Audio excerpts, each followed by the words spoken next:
Now this activity has a number of names. Some people call them rocket ball launchers, some people call them impulse launchers, whatever you call them, they're just a lot of fun.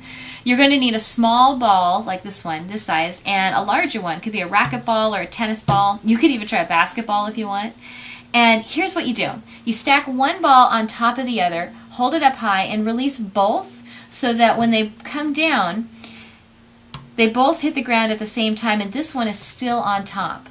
So what's going on here is you're going to see this, both balls are falling with the same speed, and then this one's going to stay on the ground, and this one's going to go shooting off super fast, faster than usual if you were just to drop it by itself. Now, normally when you drop each ball, they bounce up and down on their own, don't they? So all we're saying with this experiment is that I'm going to take the momentum from the big ball and transfer it to the small ball, and what that's going to look like is a huge jump in the speed of the ball as this bounces away.